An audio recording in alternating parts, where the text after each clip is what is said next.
Taigi sveiki visi, naują video ir šiame video mes ką gaminsim? Mes gaminsim tazerį. Tai žodžiu, aš jau kažkada buvau pasigaminęs, bet jisai nelabai išėjo, kas neišėjo, tai neišėjo dėžutė, tai va čia, žodžiu, va taip va nulūžo ta dėžutė, nes, kaip sakant, labai plonas buvo, tai dabar mes turime naują, kaip sakant, dėžutę. Ir va čia tokia storesnė ir turėtų mums viską atlaikyti. Tai ko mums reikės, žodžiu, va čia transformatoriaus aukštos įtampos, mygtuko, laidukų, tada pakrovėjos su baterija ir varščiukų, žodžiu, nes čia bus tas tazerio. Tai ką pirmą padarom mes? Tai pirmą mes biškį pašveičiam, išgrėžiam skylutes, kur dar reikia, nes dabar, kaip sakant, nelabai tie mygtukai įsideda, tai biškį padildinam, pašveičiam ir pasakysiu, ką toliau darysiu.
Aš jau viską sulitavau, viską padariau.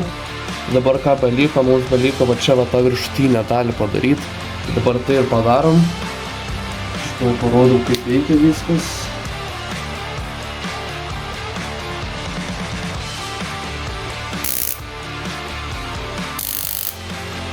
Va, tai dabar dar viršutinę dalį padarom. Gerai, žodžiu, aš viską čia jau suklijavau. Čia biškį nekoks klijavimo darbas, bet nieko. Svarbiausia, oi, čia labai baisiai per kamerą rodo, bet svarbiausia, va čia va įjungia, ne? Ir va patazinė kokį žmogų.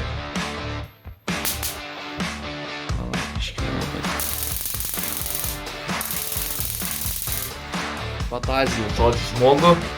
Tai čia, žodžiu, jūs tik atsargiai, jūs čia ne iš manęs pamatėt šitą. Nes aš negaminu, čia aš iš tikrųjų net nepagaminau. Aš tiesiog išardžiau ir atgal sudėjau, čia net ne Vytauto valiko nepagaminta, čia nekreipkite žodžiu į tuos dalykus. Ne Vytauto čia pagaminta žodžiu. Ir jeigu pasakysiu, kad čia iš Vytauto pamatėt, va tai pajungys.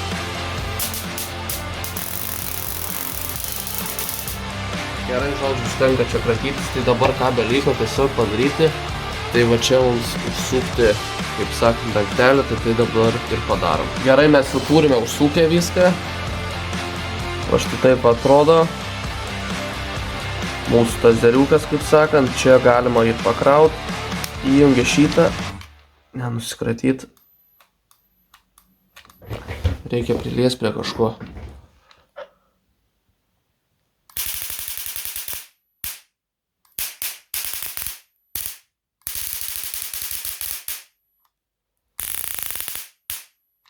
Tai va, štai taip galima atgal sudėti, ne išardyti ir sudėti tazerį. Čia Vytautas negamino, bet jisai taip čia padarė. Tai va, tai tikiuosi, kad patiko šis video. Jeigu taip spaudžiam like, jeigu ne dislike, prenumeruojam, komentuojam. Štai taip atrodo, čia Vytautas su klijais biškį neprisižaidė. Tai va, tai tikiuosi, kad patiko šis video ir susitiksime kitame. Ir jeigu surenkam 1000 laikų, Vytautas nusitazins. Jo, su šitų tazeriu nusitazins Vytautas. Žinau, kad niekada nesurinksim, bet jeigu surinksim, ne. Taip negali būti, kad surinksim. Tiesiog sakau 1000 laikų ir nusitazina Vytautas.